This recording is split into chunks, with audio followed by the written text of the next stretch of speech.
আসসালামু আলাইকুম সবাইকে। আশা করি সকলেই ভালো আছেন। বিডা যেটা হচ্ছে প্রধানমন্ত্রীর কার্যালয় বা প্রধান উপদেষ্টার কার্যালয়ের অন্তর্ভুক্ত। এখানের বিনিয়োগ সহকারী নিয়ে একটা পদ আছে, যে সম্পর্কে আপনারা অনেকেই জানতে চেয়েছিলেন আমাদের কাছে। সো আমরা আমাদের ভিডিওর মাধ্যমে বিনিয়োগ সহকারীর কাজ বা এটার পরীক্ষা পদ্ধতি, প্রশ্ন পদ্ধতি কেমন হয়, এই নিয়ে কিছু প্রশ্নের উত্তর দেওয়ার চেষ্টা করেছি। আমাদের চ্যানেলটিতে নতুন হয়ে থাকলে অবশ্যই সাবস্ক্রাইব করবেন। প্রধান উপদেষ্টার কার্যালয় বা বিডার সহকারী পরিচালক সম্পর্কে আমাদের ভিডিও রয়েছে, আপনারা চাইলে দেখে নিতে পারেন। এটা কিন্তু এইচএসসি পাশের একটা সার্কুলার, আর এটা 16তম গ্রেডের একটা চাকরি, যেখানে বেসিক হচ্ছে 9,300 টাকা।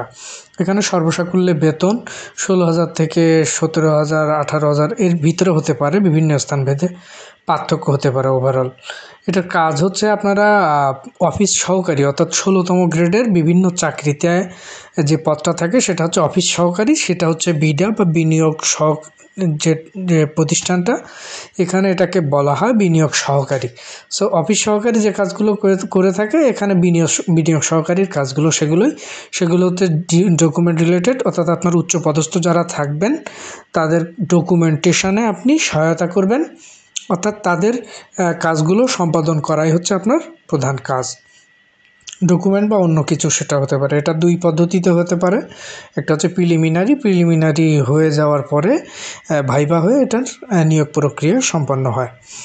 এটার প্রিলিমিনারি এমসিকিউ হচ্ছে 80 মার্কসের হয়েছে এর আগে পূর্ববর্তী বিভিন্ন পরীক্ষায়, বিশেষ করে বাংলা 20 মার্ক, ইংরেজি 20 মার্ক, ম্যাথ 20 মার্ক এবং জেনারেল নলেজ 20 মার্ক।